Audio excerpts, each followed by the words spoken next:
Inilah warga Indonesia terakhir yang keluar dari Gaza. Assalamualaikum teman-teman cerita Untungs. Tanah para nabi masih saja menjadi pusat konflik di Timur Tengah. Tepat 10 bulan genosid berlangsung. Kali ini cerita Untungs mengundang Batman, seorang tenaga kesehatan yang baru saja pulang dari tanah para nabi. Apa aja yang ditangani itu? Oke. Waduh, ini bentuknya pasti kan nggak biasa ya. Iya.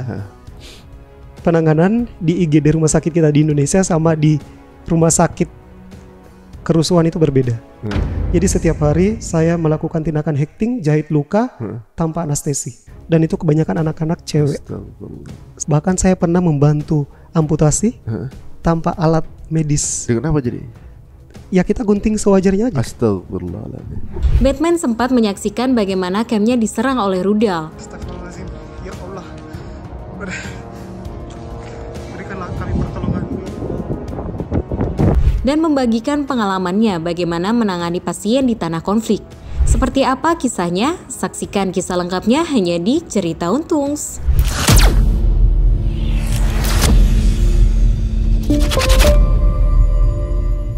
Assalamualaikum warahmatullahi wabarakatuh. Apa kabar semua pemirsa Cerita Untungs ya? Terima kasih untuk segala doanya, masukan dan supportnya kepada channel kita ya. Dan makin hari tentunya juga mudah-mudahan yang menyaksikan channel ini mendapatkan keberuntungan, minimal dari keberuntungan edukasi yang kita sebarkan melalui teman-teman semuanya.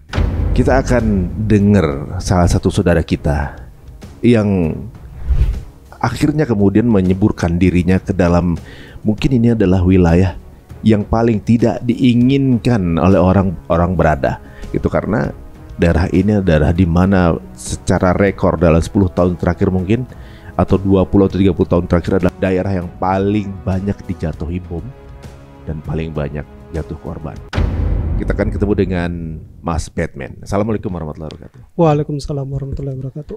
Sehat Mas? Alhamdulillah sehat. Namanya asli Batman nih? Ya, asli Batman. Batman ya? Iya. Wah, ini menarik guys ya. Dengan nama Batman yang kita tahu adalah sosok superhero, ternyata nama tersebut memberikan satu semangat ya, bahwa ingin menjadi orang yang punya andil atau hero bagi saudara sendiri ya. Lahir di mana Mas? Aku lahir di Sulawesi Tengah, Pak. Sulawesi Tengah, Palu ya? Iya, Palu. Palu ya. Iya.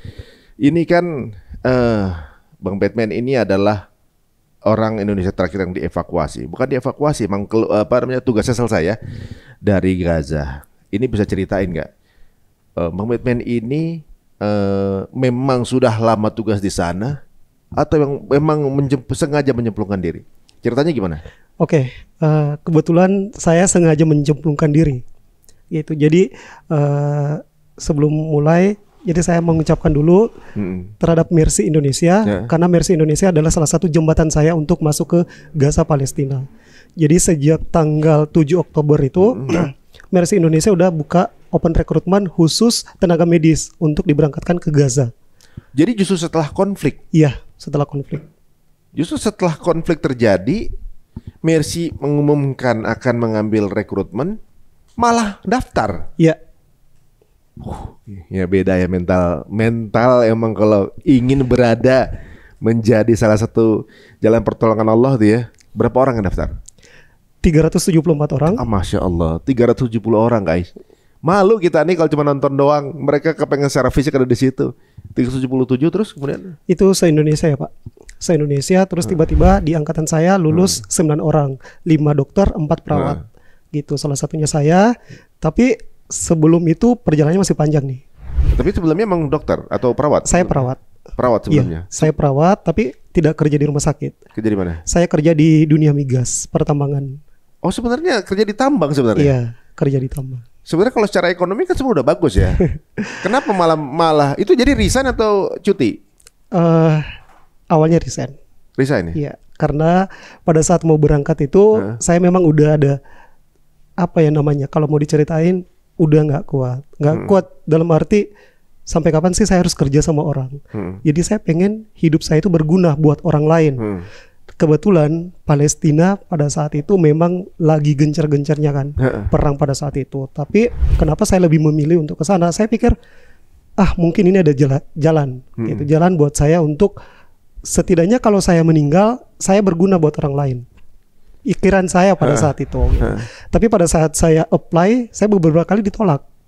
Ditolak bukan ditolak karena saya nggak bisa berangkat. Pada saat itu memang karena kerjaan nggak mengizinkan, gitu, nggak mengizinkan. Ngapain sih mau berangkat ke sana, buat apa gitu kan? Akhirnya saya memutuskan di satu titik, saya memutuskan ya udah, Bismillah, saya pengen berangkat ke sana, gitu. Jadi pengen berangkat ke sana. Awalnya bulan Maret, terus nggak jadi, gitu, nggak jadi karena untuk berangkat ke sana kan susah Pak, karena melalui pihak Israel kan, gitu, susah. Akhirnya pada tanggal 9 April pada saat itu kita video call sama tim Mercy untuk persiapan masuk ke sana. Jadi tanggal 19 April 2004 hari Jumat itu, saya ingat banget, hari Jumat kita berangkatlah ke sana. Yang awalnya kita cuma dijadwalkan 2 minggu, akhirnya 1 bulan lebih di sana. Ini apa namanya, pilihan yang berbeda ya guys ya. Sebenarnya kerja di tambang beliau ini kan, tapi kenapa milih malah di daerah konflik yang cuma 2 kemungkinan? Ini kan kayak kontrak mati, ibaratnya selesai tugas atau selesai hidup, cuma 2 itu aja, ya kan? Nah, di mana orang-orang pasti cari tempat yang nyaman. Kenapa Gaza? Kenapa Gaza? Tadi Pak Ari bilang ada 2 kemungkinan, kontrak hidup atau kontrak mati. Dan memang pada saat kita mau berangkat ke sana, kita diberikan surat pernyataan bahwa kita nggak ada jaminan buat hidup ke Indonesia dengan balik ke Indonesia dengan hidup. Tapi kenapa saya tetap memilih untuk berani ke sana? Awalnya kakak saya berat untuk memberikan izin, karena kan nggak semudah itu Mercy memberangkatkan tanpa ada izin dari keluarga dan lain-lain. Dan kebetulan saya memberikan pikiran kepada abang saya, Bang, kalau memang saya mati, insya Allah saya syahid ketemu orang tua. Masya Allah. Karena dari umur setahun saya udah nggak ada orang tua. Jadi saya pengen di saat saya memang meninggal, saya berguna gitu buat orang lain. Walaupun memang banyak orang ngapain sih berangkat ke sana. Mungkin banyak orang yang nggak mau berangkat ke sana, gitu. Tapi saya tetap memilih. Ya walaupun begitu ya, untuk semua 300 orang yang mendaftar nih, insya Allah mudah-mudahan sudah punya pahala syahid ya. 300 orang ini yang daftar ibaratnya sudah punya niatan ini, Masya Allah. Alhamdulillah akhirnya kepilih juga ya untuk bisa berangkat. Dan ketika akhirnya kepilih gimana? Seneng atau malah takut? Wah, perasaan takut sama sekali nggak ada. Seneng banget. Karena kapan lagi bisa masuk ke Gaza walaupun momennya berbeda. Insya Allah. Walaupun terus yang lain, yang 9 yang lain juga emang ready juga semua? Udah ready semua. Bahkan yang 9 orang ini yang rata-rata dokter kita udah pada menikah semua Pak. Udah pada menikah, dan memang mereka memang berat awalnya dari pihak istri, keluarga berat untuk memberikan mereka izin karena kita kan nggak ada jaminan buat balik ke Indonesia dengan hidup. Tapi kenapa kita tetap memilih untuk berangkat? Gitu. Wah, emang berat ya untuk, ya itulah dia. Allah milih orang tuh ibaratnya nggak mau yang biasa-biasa gitu ya. Jadi memang dipilih orangnya, dan mentalnya juga yang terpilih. Akhirnya berangkat 9 orang April itu ya, April. Nah terus gimana di sana? Ketika sampai di sana pertama kali gimana rasanya? Apa emang udah ada bunyi-bunyi apa segala macam nggak? Oke, jadi sebelum berangkat itu kan kita udah di briefing dari pihak Mercy bahwa Mercy udah menjelaskan situasi di sana itu seperti ini, seperti ini. Tapi kita nggak ada. Jadi 9 orang itu kita nggak ada rasa takut sama sekali. Karena nawa itu kita untuk berangkat ke sana itu apa? Gitu. Buat apa kita untuk berangkat ke sana? Apakah kita benar-benar udah siap secara mental? Gitu. Dan alhamdulillah di 9 orang itu kan kita berangkat melalui Kairo ya. Kairo Mesir, kita masuk tanggal 19, nyampe di Kairo itu tanggal 20. Jadi tanggal 21 kita istirahat dulu karena kan perjalanan cukup jauh ya dari Indonesia ke Mesir. Cukup jauh. Tanggal 21 itu kita istirahat, 22 itu kita ke WHO. Kita ke WHO Egypt untuk bertemu di sana. Jadi kita di briefing lagi di sana. Di briefing apa yang boleh kita lakukan di sana dan apa yang nggak boleh. Termasuk kita nggak boleh ngepost apapun di sosial media kita. Gitu. Udah di sana kurang lebih 3 jam di WHO, kita balik persiapan untuk berangkat besoknya masuk ke Rafah. Jadi perjalanan dari Egypt ke perbatasan border Rafah itu kurang lebih 12 jam. Cukup jauh perjalanan pada saat itu. Jadi pada saat masuk ke border Rafah, itu belum kejadian Rafah. Belum kejadian. Jadi pada saat masuk menginjakan pertama kali, setiap berbicara Gaza, saya selalu merinding Pak, karena nggak semua orang bisa masuk ke sana. Apalagi Gaza itu adalah tanah Nabi kan. Gitu. Saya masuk ke sana itu benar-benar saya Masya Allah banget. Gitu. Masya Allah banget. Yang pertama kali saya lakukan foto di 0 km Gaza. Yang tulisan Gaza itu, Iya. yang kemudian viral videonya di Grus Tank ya. Iya. Insya Allah. Jadi kita 9 orang, termasuk Mercy yang udah stay di sana, kita foto bareng. Setelah itu kita nyampe ke guest house itu kurang lebih jam 8 malam waktu Gaza pada saat itu. Jadi besoknya kita masih istirahat dulu di Rafah nih. Rafah pada saat itu belum ada pengeboman, Pak. Belum ada pengeboman, jadi kita masih bisa stay itu di rumah. Jadi besoknya kita disalurkan ke beberapa fasilitas kesehatan yang masih ada. Kebetulan saya dapat di klinik Al Sultan, rumah sakit khusus rawat luka. Gitu. Saya ditempatkan di sana dan teman-teman yang lain ada. Oh ya, kita tuh di sana berangkat ada 9 orang ya. Jadi ada 2 cewek. Ada 2 cewek. Cukup salut sih sama cewek ini. Kenapa? Gitu. Karena cewek loh. Masuk ke zona perang. Gitu. Dari 9 orang ada 2 orang cewek dan itu benar-benar salut banget sih. Gitu. Waduh, itu ngobrol sama yang lain juga motivasinya apa mereka juga? Sama Seperti saya. Pengen berguna buat orang lain sebenarnya. Gitu. Masya Allah, yang ya mudah-mudahan semuanya. Ibaratnya kan kita juga ada pahala lebih untuk mereka yang masuk ke tanah ribat ya, tanah perbatasan, untuk menjaga perbatasan. Ya, Masya Allah, mudah-mudahan semua dapat pahalanya dengan sempurna nih. Ini kalau kita lihat ya guys, mungkin kalau ini di rumahnya berangkat tenang, sampai gerbangnya aja mungkin bisa getar ya. Ini semua tenang aja deh. Iya ya. Banyak yang bilang Gaza itu homey rasanya. Bener. Waduh. Terus kemudian hari pertama belum ada apa-apa, hari kedua belum ada apa-apa. Belum ada apa-apa. Jadi kita bekerja sama seperti biasa. Jadi kita melakukan pelayanan kesehatan. Jadi kalau di tempat saya itu memang pada dasarnya yang paling banyak yang datang itu anak-anak. Korban reruntuhan dari. Jadi Rafah itu kan tempat terakhir buat warga Palestina kan. Warga paling ujung ya. Iya, paling ujung. Jadi semua korban-korban perang itu dibawa ke Rafah. Jadi mereka berobat tuh ke tempat saya. Gitu. Jadi berobat ke tempat saya, banyak ibu hamil juga yang datang ke sana.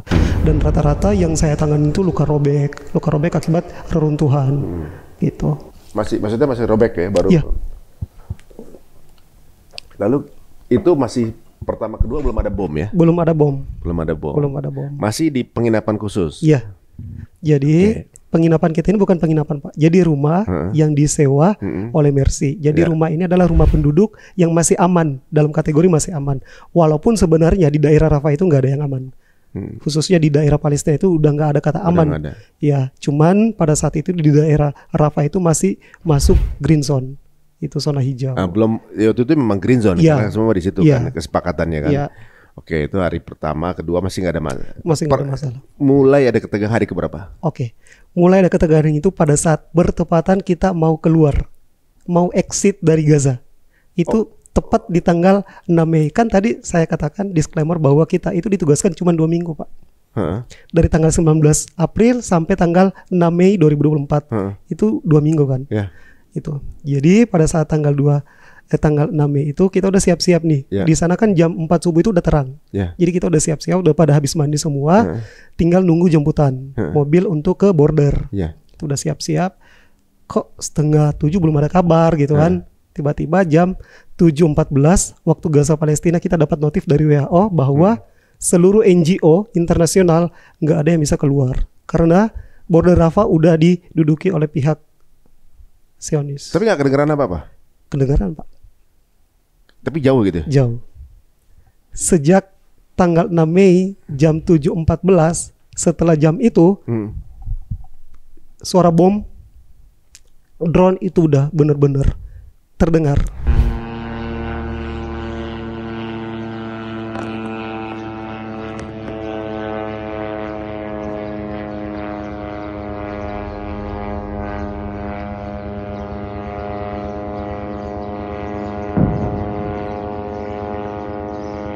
Assalamualaikum warahmatullahi wabarakatuh.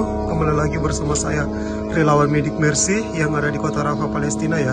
Teman-teman, pagi ini suara bom diledakkan kembali ya. Bahkan bukan cuma pagi ini aja teman-teman.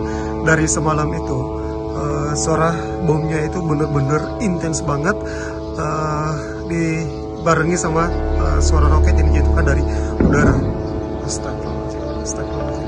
Dan begitu juga dengan tembakan-tembakan ya. Semalam itu saya tidur itu kurang lebih 2:30 subuh waktu Gaza Palestina ya teman-teman, karena saya nggak bisa tidur karena pengeboman itu benar-benar sangat intens dan sangat lumayan dekat tuh dari tempat kita menginap saat ini. Tapi saya nggak tahu seberapa dekatnya, seberapa dekat gitu loh, karena benar-benar membuat guest house atau penginapan kita itu bergetar teman-teman, gitu, sampai membuat saya nggak bisa tidur sama sekali seperti itu. Dan benar-benar sih kondisi saat ini di kota Rafah Palestina itu udah sangat nggak enak, udah benar-benar kacau, udah benar-benar sangat mencekam ya teman-teman ya. Makanya saya inisiatif naik ke atas rooftop untuk mengambil momen-momen di mana pengumuman itu bisa teman-teman dengar juga. Dan benar bahwa selama saya mengambil video ini, suara bom itu beberapa kali diledakkan teman-teman. Dan sebelumnya bom itu juga udah diledakkan dari semalam ya teman-teman ya. Dan saya akan memperlihatkan drone dari pihak Israel.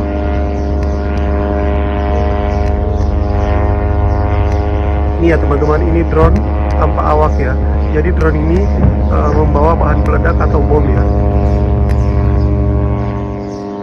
Dan kita nggak tahu kita overstay sampai kapan, kita extend itu sampai kapan. Nggak boleh keluar. Nggak boleh keluar. Oh, jadi memang apa namanya dihindarkan untuk menyaksikan hal itu atau gimana? Jadi sejak kita di extend itu kita break dulu 2 hari, kita istirahat, memulihkan tenaga 2 hari. Setelah itu dari Mercy bilang yang mau berangkat ke lokasi tugas siapa? Di sana kan ada 3 rumah sakit, Yusuf An-Najjar, Al Emirati, Al Emirati ini rumah sakit ibu dan anak, sama Tal El Sultan. 3 rumah sakit ini tempat kita bekerja pada saat itu. Nah Yusuf An-Najjar ini belum dibom pada saat itu, yang akhirnya dibom juga kan pada saat itu. Terus teman-teman yang di Yusuf An-Najjar memutuskan untuk nggak pergi ke pelayanan rumah sakit tersebut karena Yusuf An-Najjar itu sangat dekat dengan border. Itu sangat dekat dengan border. Akhirnya yang berangkat itu cuman saya sama teman-teman yang cewek. Jadi mereka rehat dulu itu sampai hari Rabu, karena kan kejadian hari Senin. Selasa Rabu kita break, hari Kamis kita kembali normal. Tetapi kita nggak ada jaminan Pak. Jadi dari guest house ke pelayanan kesehatan itu kita nggak ada jaminan hidup. Dan kenapa kita tetap memilih untuk tetap berangkat ke fasilitas kesehatan itu, seperti dari awal saya katakan bahwa nawaitu kita untuk berangkat ke Gaza itu apa? Kalau memang kita syahid di sana ya alhamdulillah dong. Gitu. Karena semua orang menginginkan syahid. Matinya bermanfaat. Gitu. Dan saya memutuskan untuk tetap melakukan aktivitas seperti biasanya. Dan sejak kejadian itu, saya dan teman-teman yang lain mulai menarik diri. Dari teman-teman relawan medik lainnya. Karena kan kita nggak pernah tahu sampai kapan. Sampai kapan kita berada di Palestina. Dan pada saat itu suara bombardir, roket, drone itu nggak pernah berhenti. Gitu. Itu di satu tempat penginapan yang sama atau beda sama yang lain? Satu tempat penginapan yang sama. Cuma nggak komunikasi jadi? Nggak ada komunikasi. Emang masih bisa ngobrol nggak sih kalau keadaan kayak gitu? Jadi ngobrolnya itu ya sekedarnya aja sih sebenarnya. Karena kan kita pulang dari pelayanan kan kita udah capek ya kan. Karena di pelayanan kesehatan itu Pak kita nggak pernah duduk. Karena berbeda di fasilitas kesehatan yang ada di Kota Rafah sama di Indonesia beda. Kalau di Indonesia kan nggak ada pasien kita masih bisa duduk kan.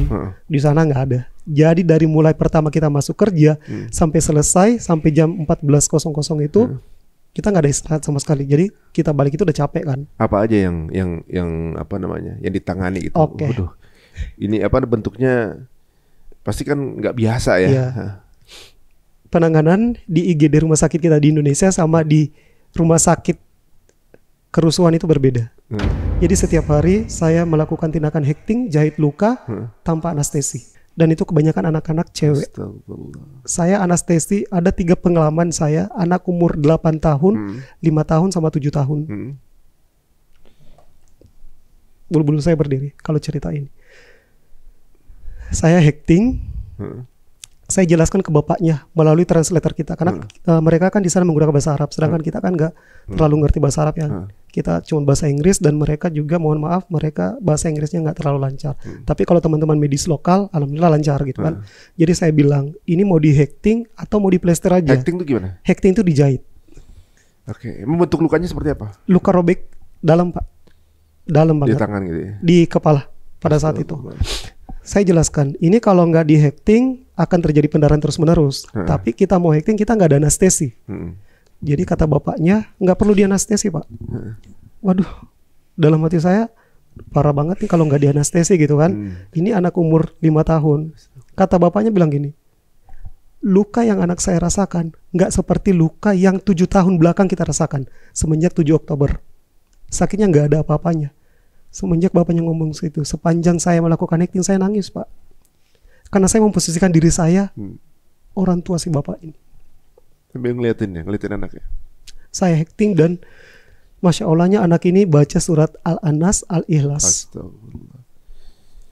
7 jahitan pada saat itu. 7 jahitan tanpa anestesi. Kita keiris silet aja sakitnya nggak kebayang kan.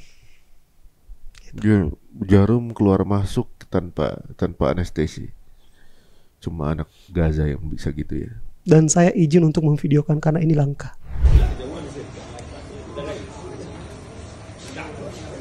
Itu di hari pertama. Di hari kedua di sini 13 jahitan tanpa anestesi. Bahasa kasarnya saya jahit secara mentah-mentah. Astagfirullah. Dan sama kejadiannya. Itu sama kejadiannya. Umur berapa itu? Umur 8 tahun. Yang pertama 5 tahun. Umur 8 tahun cewek. Dia nggak nangis sama sekali Pak. Sekuat itu. Udah siap ya mereka ya. Siap banget. Jadi memang di sana itu bentuk luka dan penanganannya memang di luar dari kewajaran. Iya, di luar dari kewajaran. Bahkan saya pernah membantu amputasi tanpa alat medis. Dengan apa jadi? Ya kita gunting sewajarnya aja. Astagfirullahaladzim. Karena mau nggak mau kita harus gunting. Kita harus mempertahankan organnya biar bisa selamat kan. Apa yang digunting? Jadi yang diamputasi apa? Lutut pada saat itu. Jadi tinggal tendonnya aja Pak. Astagfirullah. Jadi dipotong tendonnya? Tanpa anestesi? Tanpa anestesi. Astagfirullah. Dan mereka nggak ada rasa sakit sama sekali. Saya kebayang sih sakitnya kayak gimana. Udah bayangin aja nggak kuat dari kita. Dan itu experience banget buat saya. Karena selama saya lulus kuliah, saya kerja di rumah sakit itu cuma setahun saja Pak. Selebihnya saya nggak ada pengalaman di rumah sakit. Gitu. Jadi justru pengalaman pertamanya di situ langsung. Ya. Itu gimana perasaannya Pak? Nekat aja gitu? Nekat aja. Bismillah aja Pak. Ini motong daging orang lagi hidup orangnya. Astagfirullah. Jadi mau nggak mau karena alat medis di sana itu serba terbatas Pak. Gitu. Itu di hari kedua. Di hari ketiga mohon maaf di bagian paha anak-anak. Saya hecting, saya jahit tanpa anestesi. Di dalam paha dalam Pak, luar. Astagfirullah. Saya kebayang kalau kita ada di posisi itu bagaimana rasanya. Itu. Guys, saya bayangin ya kita tuh bagaimana ya rasanya dalam keadaan sadar tanpa bius gitu ya. Otot kita tuh lagi dipotong gitu. Otot kita dipotong, tulang kita lagi dipisahin sama tulang kita yang nyambung, kulit kita lagi digunting. Bayangin guys. Itu adalah kulit itu tempat saraf sakit yang paling terasa sakit. Bayangin guys. Mereka ngerasain ini harian guys. Dan bayangin ini bukannya 1-2 orang ini. Puluhan ribu yang begini kan. Kan dari 40.000 yang meninggal, ratusan ribu yang kena begini kan. Astagfirullah. Yang paling parah apa? Yang paling parah ya itu tadi. Ini harus jaga ini ya, ibaratnya secara emosi ya, nggak bisa kita kemudian kalau mungkin histerik orangnya atau juga mungkin nggak bisa ngeliat kengerian ini kayaknya udah nggak tertahan lagi ya di sini. Kalau selama di sana tapi ada pemboman nggak? Jadi saya cerita Pak ya. Jadi selama di sana itu kejadian pada tanggal 17 Mei 2024 jam 16.45 waktu Gaza di hari Jumat pada saat itu. Guest house kita kan di blok 34. Yang dibom itu di blok 31. Jaraknya cuma 3 meter aja Pak. Ya, teman-teman saya kembali lagi. Sorry tadi video terputus karena saya melarikan diri. Jadi saya informasikan rumah yang kena bom itu ini teman-teman. Ini. Dan itu benar-benar dekat banget. Rumah yang kena bom barusan ini rumah tempat tinggal kita di sini. Astagfirullahaladzim, astagfirullahaladzim. Ya Allah, berikanlah kami pertolongan-Mu ya Allah. Ini Fik, lu ambil ini. Ini ya teman-teman ya. Saya udah nggak bisa berkata apa-apa lagi. Ini merupakan saksi bahwa ya Allah, kita benar-benar di dekat, benar-benar di ujung kematian.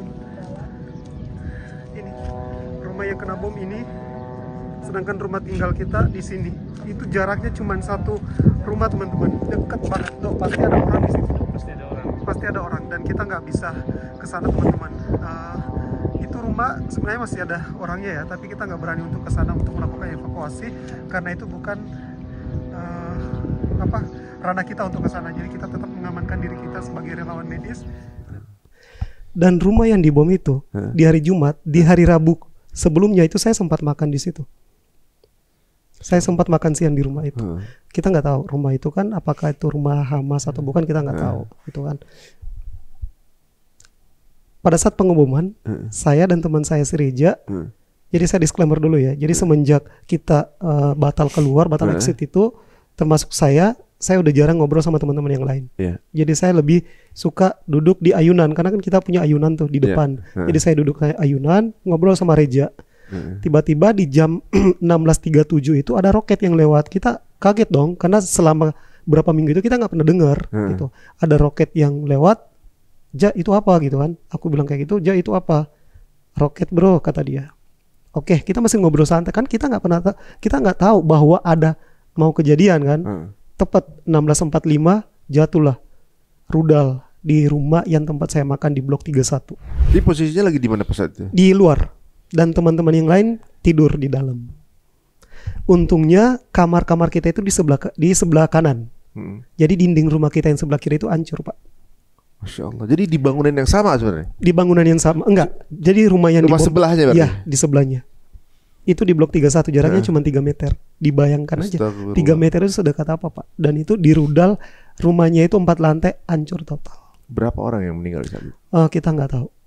Kita nggak tahu pada saat itu karena rumahnya masih aktif gitu.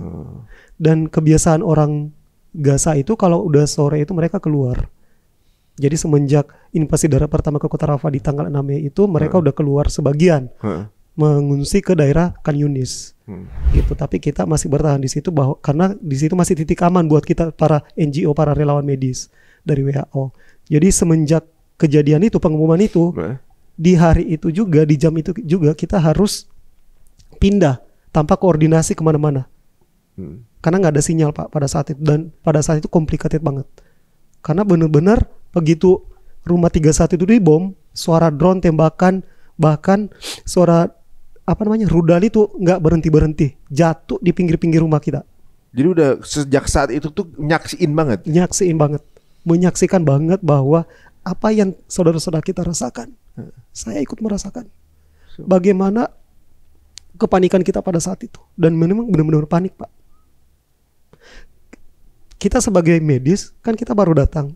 Tapi kalau teman-teman yang lain kayak Reja, Fikri, Pak Edi, mungkin mereka udah biasa kan, karena mereka kan dari selatan nih. Mereka dari selatan, mungkin mereka udah biasa, tapi berbeda dengan kita yang baru masuk dan mendengar suara itu benar-benar shock banget pada saat itu. Gitu. Jadi ngelihat pernah lihat ledakan di depan mata nggak? Pernah. Itu pada saat saya jalan ke rumah sakit tempat pelayanan saya kesehatan, 5 mobil dari depan mobil saya itu dibom. Habis Pak. Di situ apa yang ada di pikiran? Di pikiran saya pada saat itu, ya mau gimana lagi kalau saya yang harus jadi korbannya, alhamdulillah buat saya. Bisa aja suatu waktu bisa aja kalau jadi korban. Di sana tuh nggak ada jaminan Pak buat kita hidup. Nggak ada jaminan bahwa kita udah berangkat ke Gaza itu kita udah ikhlas. Tadi dari awal saya jelaskan kita dapat surat pernyataan kan dari Mercy. Jadi siap nggak gitu?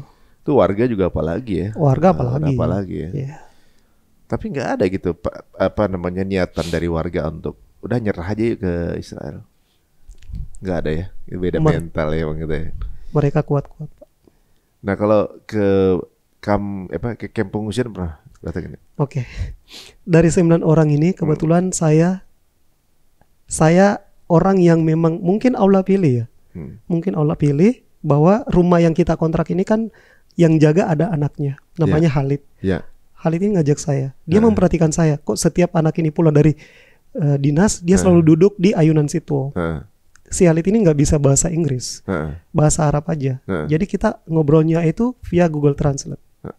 Google Translate. Di hari pertama dia ngajak saya keluar, saya bilang, bro, saya kalau izin saya nggak dikasih. Udah sini tanggung jawab, kamu tanggung jawab saya. Gitu. Nanti saya ngobrol ke LO kamu. LO kita kan Pak Edi. Jadi saya keluar tanpa sepengetahuan teman-teman, tanpa sepengetahuan LO, tanpa sepengetahuan Mercy, tanpa sepengetahuan WHO. Karena kalau kita keluar di jam bertugas itu nggak boleh Pak. Itu tapi memang itu stay di situ lagi belum tugas atau udah lagi tugas itu? Udah tugas kan udah balik. Jadi kita pulang dari tugas itu ada yang jam 2, kebetulan saya jam 2 sore, teman-teman yang lain jam 3. Gitu. Dari jam 3 sebelum maghrib itu ya kita istirahat gitu kan karena pas di situ pas di situ. Jadi saya diajak lah keluar. Ayo kita muter-muter. Dia masih punya mobil pada saat itu si Khalid itu. Ya udah saya nekat aja.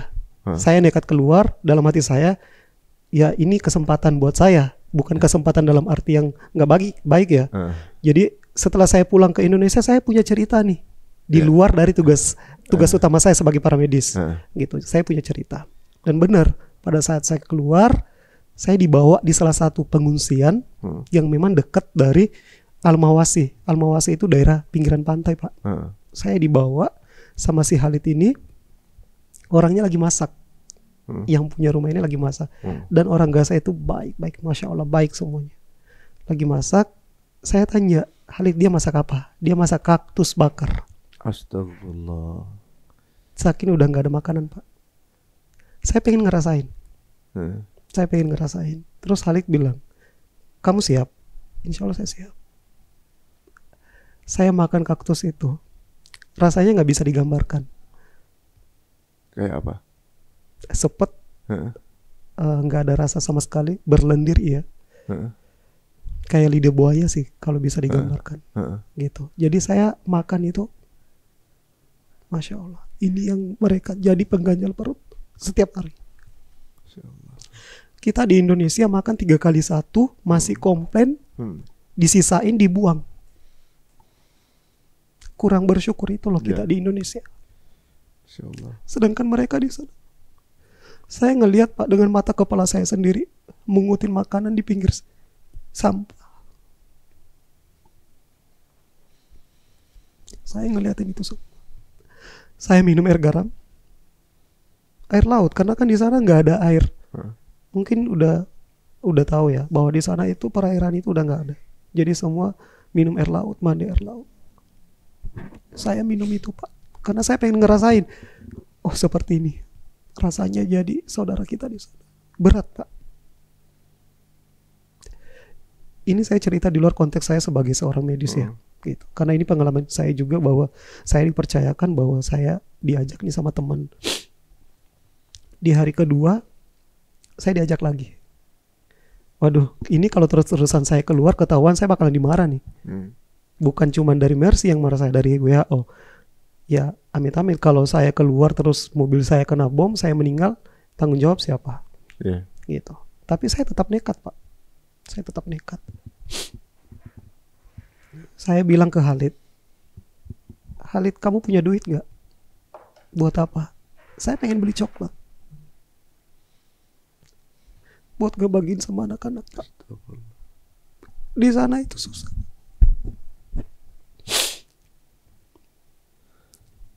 Di sana itu kan pakai mata uangnya shekel. 1 shekel itu 4.000. Saya dikasih duit 1.500.000 Pak. Cuman buat beli coklat. Orang Palestina itu kalau udah kenal sama kita, Hmm. aduh, mereka baik banget. Apapun dikasih. Saya dikasih duit 1,5 juta cuman untuk beli coklat. Di sana kan coklatnya kayak Silver Queen ya, namanya Iya. Galaxy. Satu Galaxy itu 80.000. Jadi nggak seberapa sih dapatnya. Saya kumpulin tuh anak-anak. Gitu, saya kumpulin, saya bagi-bagi. Kamu doakan saya. Saya cuma bilang kamu doakan saya, mohon doakan saya. Biar saya terus kasih kesehatan, biar saya bisa ngebantu saudara-saudara kalian di sini.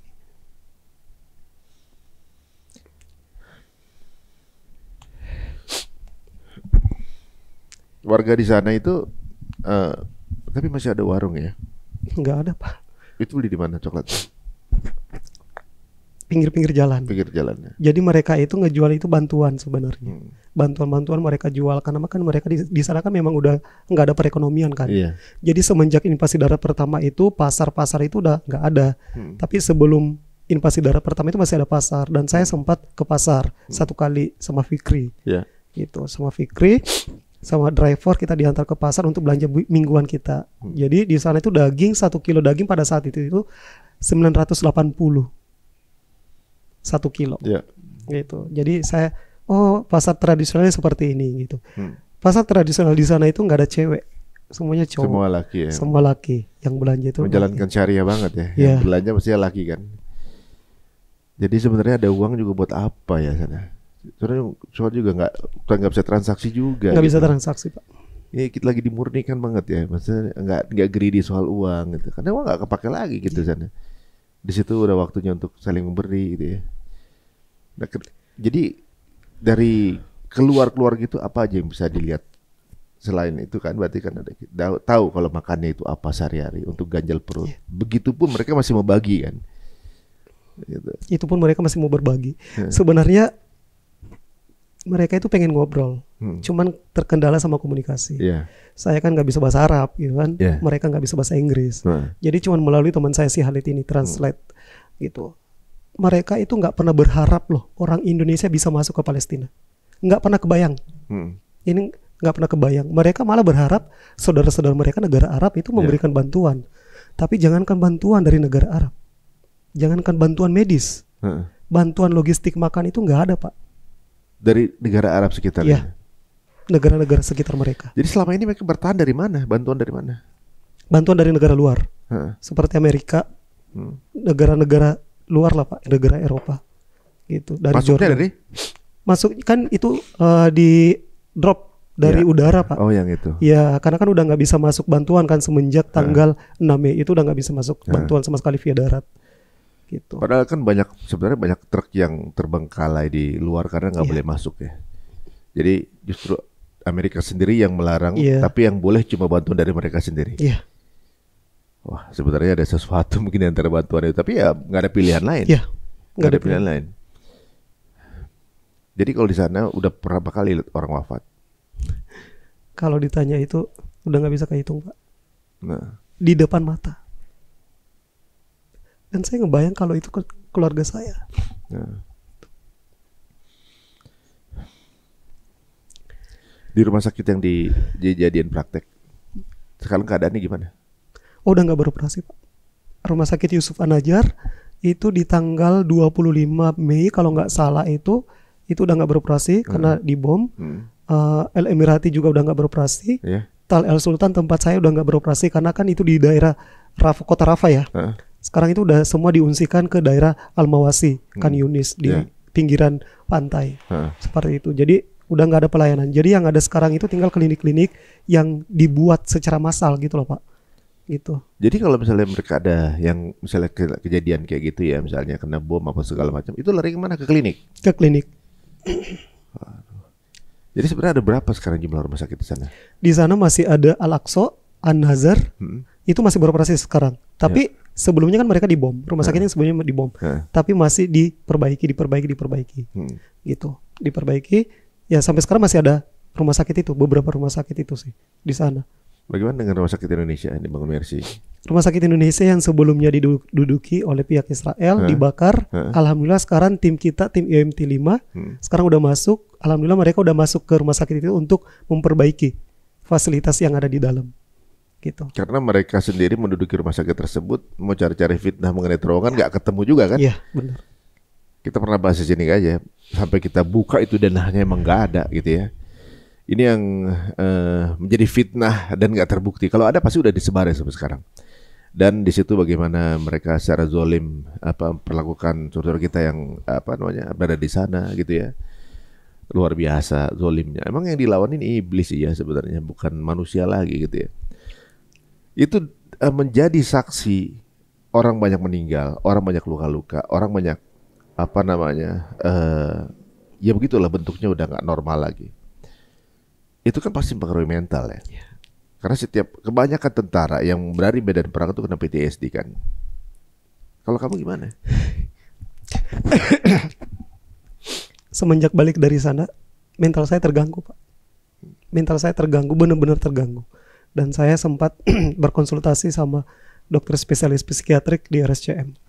Karena saya tuh pas 1 minggu pulang dari Palestina itu, saya teriak-teriak di rumah. Sampai abang saya kaget. Anak ini kenapa? Gitu. Anak ini kenapa? Dan saya bilang ke Mercy, saya setiap malam saya terganggu. Gitu. Saya teriak-teriak entah kenapa gitu kan. Sampai Mercy ya udah harus konsultasi ke RSCM, ke dokter psikiater. Gitu. Masih suka mimpi gak sana? Pas balik ke Indonesia sempat mimpi-mimpi gak? Oh, awal-awal ya. Apa yang dimimpiin? Saya lagi bertugas, saya lagi jalan-jalan bagiin coklat. Karena itu yang benar-benar jadi memorable dalam hidup saya. Ngebagiin coklat sama anak-anak. Sebenarnya Pak, kalau ditanya masih pengen balik nggak? Masih banget. Karena saya masih punya tanggung jawab moral yang saya tinggalkan di sana. Kenapa ya para petugas itu kalau ditanya masih ke sana masih mau dan nggak takut? Ada apa sih di sana yang bikin kangen gitu ya? Sedangkan orang-orang wajar itu nggak berani lagi ke sana. Apa sih di sana? Nggak tahu ya Pak. Jadi kalau kita ngomongin Palestina itu, mungkin kalau orang yang belum pernah ke sana, apa sih istimewanya Palestina? Tapi kalau kita yang udah pernah masuk ke sana, kita tuh rasa terpanggil untuk ngebantu saudara-saudara kita dalam hal apapun yang bisa kita lakukan di sana. Saya kan sebagai seorang tenaga medis dan itu yang bisa saya lakukan. Karena teman-teman kita di sana benar-benar butuh pertolongan, butuh pertolongan medis sebenarnya di sana. Gitu. Tapi ya keterbatasan kan. Indonesia saja nggak bisa mengirimkan apa-apa. Gitu. Dari 9 orang itu semuanya selamat, alhamdulillah. Alhamdulillah semuanya selamat. Ya. Pulang bareng semua? Enggak. Jadi kita pulangnya itu nggak boleh barengan Pak, 9 orang itu, karena dari pihak Israel menentukan berapa yang harus keluar, berapa yang harus stay. Gitu. Dan saya juga sempat heran. Israel itu kan mau ngabisin semua warga Palestina kan. Tapi bantuan-bantuan medis NGO internasional itu masih tetap dipersilakan untuk masuk. Pasti kan ada something. Iya, ada sesuatu yang sedang dijalankan dan apapun itu sebenarnya, karena kedaruratan kehidupan kan masih jauh lebih penting. Jadi ibaratnya apapun yang diselundupkan di dalamnya atau apapun, yang penting bisa hidup dulu nih saudara kita ya. 9 orang ke sana merelakan, mewakafkan dirinya untuk menjadi relawan di sana ya. Maksudnya ini pasti mempertaruhkan nyawa. Alhamdulillah bisa pulang dengan selamat. Tapi bagaimana perasaan kamu? Ada 5 orang yang juga datang ke sana, tapi justru di pihaknya iblis.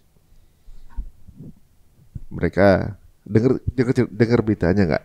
Ada 5 orang tersebut. Dan itu saya kecewa banget Pak. Kenapa? Kok bisa-bisanya? Ada orang yang dengan santainya ke Israel ketemu presiden. Untuk apa kamu ke sana? Sedangkan kita bertaruh nyawa, mempertaruhkan nyawa kita untuk ke Palestina, ngebantu saudara-saudara kita. Tapi ada 5 orang yang dengan bangganya foto sama presiden Israel. Itu saya sempat kecewa.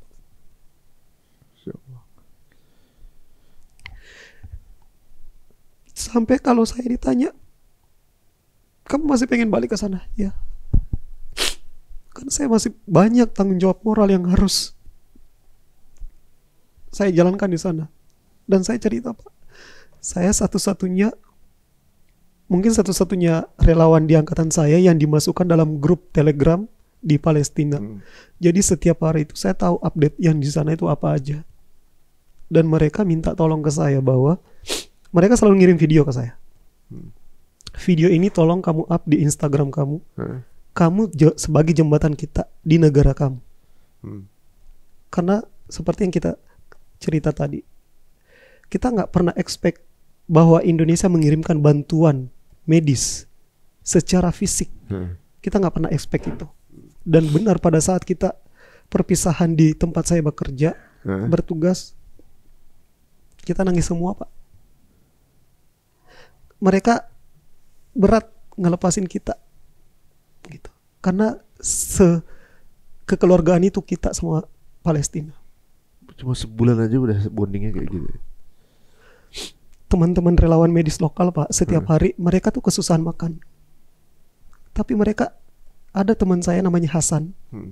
Dia itu tiap hari, Pak, bawain saya makanan pokok mereka itu hubus. Walaupun saya nggak suka, Pak. Jujur saya nggak suka. Saya kalau habis makan itu saya GEA. Mohon maaf. Pasti saya ke belakang terus. Nggak terbiasa, Pak. Tapi dia tetap ngebawain saya. Saking pedulinya mereka kepada kita, rasa terima kasihnya mereka ke warga Indonesia. Cuman kita loh warga Indonesia yang bisa masuk ke sana. Masya Allah. Gitu. Kenapa ya? Makanya gini, ini hal yang tentunya juga bukan hal yang wajar ya, yang biasa kita alami sehari-hari. Beliau langsung masuk ke sana gitu. Ini 5 orang yang datang ke sana, mungkin mestinya sekali-kali ke Gaza, biar mereka tahu mindset dalam kepalanya seperti apa gitu kan. Apa yang terjadi dengan saudaranya gitu. Apa yang dialami gitu ya. Nggak cuma narasi-narasi kosong, titipan-titipan dari Yahudi gitu kan. Alih-alih moderasi beragama, padahal secara tidak langsung mengokekan genosid dan membantai saudara sendiri. Yang mudah-mudahan ini membuka mata kita semua guys ya. Yang turun ke sana benar-benar ibaratnya udah merelakan nyawanya gitu. Nggak berharap satu posisi jabatan apapun gitu. Jadi kalau sekarang ini misalnya ada yang menanyakan sama kamu, nilai apa yang kamu rasain di sana, pelajaran apa yang paling berharga? Semenjak saya pulang dari Palestina, hidup saya berubah 380 derajat. Yang sebelum ke Palestina saya sholatnya bolong-bolong.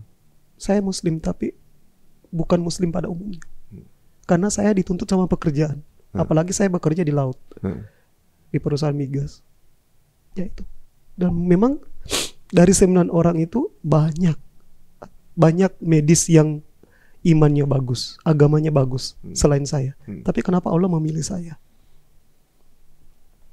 Cobaan banyak. Sebelum saya berangkat ke sana banyak cobaan. Tapi saya nggak menyerah. Karena saya udah tahu bahwa memang Allah memilih saya untuk ke sana.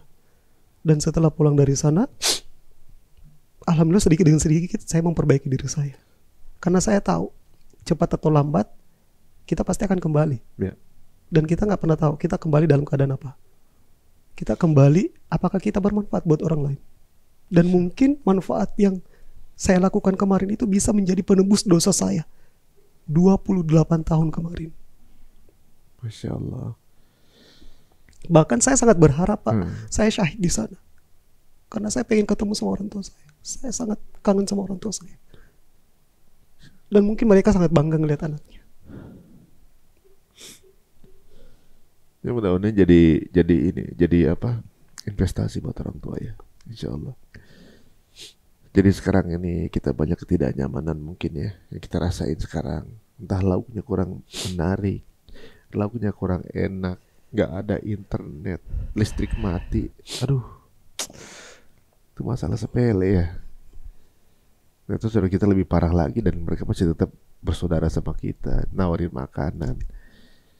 Nggak lepas keimanan mereka ya.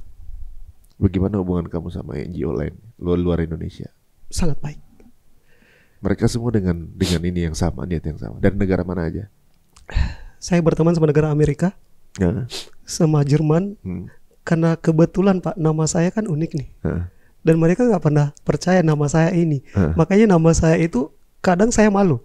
Kalau saya kenalan sama orang, apalagi di public area, seperti di bank, nama saya dipanggil, saya kan malu. Kok Batman gitu kan? Tapi semenjak saya pulang dari Palestina, saya sangat bangga dengan nama itu. Karena dengan nama itu saya bisa punya relasi banyak dari negara-negara Eropa. Masya Allah. Dan sampai sekarang kita masih berteman baik. Mereka juga udah pada pulang. Udah pada pulang. Udah Pada pulang ke negaranya masing-masing. Ya mudah-mudahan ini jadi mungkin ke depannya ada sesuatu ya. Mungkin Allah menakdirkan akan sesuatu buat Batman ya. Jadi ibaratnya mungkin ada orang yang tumbuh keimanannya dengan hal-hal yang sudah dipupuk dari kecil gitu kan. Mungkin ini cara Allah mentraining Batman kali. Untuk cara kembalinya dengan cara seperti ini kan. Kita nggak pernah tahu. Ya Alhamdulillah Bang Batman mau share sama kita keadaan di sana seperti apa ya. Makin kesini makin sedih kita ngelihatnya ya. Belum lama ini ada bayi kembar yang meninggal. Ada yang lagi sholat subuh berjamaah. Itu 100 orang langsung syahid ya. Beredar selebaran untuk datang sholat subuh untuk setoran hafalan di hari itu, dan semuanya kemudian meninggal hari itu. Bayangin guys, mereka meninggal dalam keadaan menghafal Quran. Ya mungkin kalau kita manusia biasa ngeliatnya itu sesuatu yang meninggal ya, mereka nih keadaan terbaik. Masya Allah. Ada pesan nggak buat teman-teman semuanya yang sekarang belum sempat ke sana dan nggak pernah berhenti mendoakan? Buat teman-teman di Indonesia, terima kasih atas doa dan supportnya buat teman-teman kita di Palestina, bahwa Palestina itu saudara kita. Dan mereka cuma butuh doa dari kita semua. Dan dengan saya menjadi salah satu perwakilan Indonesia yang berhasil masuk ke Gaza, dan alhamdulillah bisa keluar ke Gaza dengan selamat, menjadi titik bahwa coba buka mata kita. Syukuri apa yang ada dengan kehidupan kita di Indonesia, bahwa saudara-saudara kita di Palestina itu nggak seberuntung kita loh. Kita masih bisa makan 3 kali sehari. Bahkan kita masih ngebuang makanan. Mulai dari sekarang coba ketuk hati kita. Sampaikan ke diri kita bahwa apa yang kita dapatkan sekarang itu jauh lebih beruntung dari saudara-saudara kita di Palestina. Saya ngomong seperti ini karena saya merasakan langsung bagaimana penderitaan saudara-saudara kita di sana. Saya nggak punya apa-apa. Saya nggak punya harta yang banyak untuk saya berikan ke saudara-saudara saya, tapi Allah sudah memilih saya untuk menjadi perwakilan Indonesia yang berhasil masuk dalam misi kemanusiaan. Insyaallah. Dan ada satu kejadian pada saat saya keluar dengan teman-teman saya. Saya ngelihat makan, Pak. Makan mereka itu bahkan dibongkarin, Pak, sama Israel. Saking Israel, ya. Kenapa? Saking Israel nggak bisa matiin orang yang hidup. Makam orang yang meninggal itu mereka gali. Terus sisa-sisa jasad itu mereka lindas. Astagfirullah. Pakai tank. Sekeji itu. Astagfirullah. Emang orang paling biadab di dunia ya udah jatuh ke tangan mereka sih ya. Hebat mereka, ranking 1 lah untuk kebiadaban itu. Dan udah jelas sih sebenarnya. Hanya ada 2 pilihan sih sebenarnya. Emang utusan Tuhan atau utusan iblis lah. Ya udahlah, kita alhamdulillah kita berada di sisi yang benar. Dan di sini saya rasa gitu, bukan bikin orang jadi takut ke sana gitu ya. Kalau itu lagi akan berangkat. Dengan senang hati. Kalau ada teman-teman yang juga ingin berangkat, caranya gimana? Oke, buat teman-teman medis, kan yang sekarang yang bisa masuk itu cuman medis Pak ya. Jadi buat teman-teman medis, jangan putus semangat, tetap coba, tetap pantau Instagram Mercy, bahwa Mercy itu akan selalu buka open recruitment. Sampai saat ini udah ada tim IMT 5 yang berangkat ke sana. Biasanya mereka buka oprek itu di Instagramnya dia, Instagram Mercy. Jadi persiapkan diri teman-teman buat medis-medis, bahasa Inggris sih terutama ya, bahasa Inggris, terus paspor gitu. Itu sih Pak. Restu orang tua segala macam juga pasti ya. Ya itu pasti. Dan saya nggak bilang saya alhamdulillah nggak ada orang tua bisa berangkat ke sana dengan gampang, bukan. Cuman ya mungkin ini udah lebih ringan jadi ya. Karena kalau orang tua pasti nggak akan boleh kan gitu kan, Insya Allah. Dan guys ini adalah gimana ya, kalau udah pengen berjihad di sana gitu ya, Dan nggak mungkin kita menjadinya perang karena kita nggak punya keahlian di situ, dan juga memang secara undang-undang juga nggak mengizinkan itu. Tapi bisa mengizinkan untuk menjadi relawan ya. Mungkin bisa pantau IG-nya Mercy gitu teman-teman semuanya. Dan untuk teman-teman yang mungkin nggak memiliki kesempatan seperti itu, banyak hal lain yang bisa dilakukan untuk saudara kita yang ada di sana. Entah kemudian ikut berdonasi atau juga mungkin memboikot gitu. Dan at least minimal jangan pernah untuk melupakan doa-doa kita ya untuk saudara kita yang ada di Gaza. Terima kasih Bang Batman untuk ceritanya, untuk inspirasinya ya. Gak gampang sebenarnya nahan sedih ini sambil wawancara karena bubar kalau sampai kita nggak bisa nahan nih. Tapi luar biasa ini benar-benar deh, karena habis ya nggak pernah berhenti sih kita dapat feeding itu ya kan. Dan mudah-mudahan juga ini menjadi setiap air mata yang menetes itu adalah menjadi saksi guys, kita berada di posisi mana. Dan mudah-mudahan Bang Batman diberikan kebahagiaan, semua ikhtiarnya tercapai, semua keinginannya diberikan sama Allah, dengan kesehatan juga, dan ini menambah semangat dan giroh kita semuanya bahwa kemenangan sebentar lagi. Keadaannya mungkin belum kelihatan menguntungkan, tapi insya Allah optimis kemenangan itu akan datang. Jika dirasa ini menarik teman-teman semuanya, bisa berjihad, jihad kalian teman-teman semua, jaraknya antara jempol dan handphone kalian. Ya, bisa share sebanyak-banyaknya tayangan ini, berikan inspirasi yang banyak untuk banyak orang. Terserah mau dipotong jadi siapapun, gak ada masalah. Insya Allah mudah-mudahan akan menjadi keberuntungan buat teman-teman dan juga buat banyak orang. Semoga cerita untung menginspirasi teman-teman semuanya. Sampai ketemu di episode berikutnya. Assalamualaikum warahmatullahi wabarakatuh.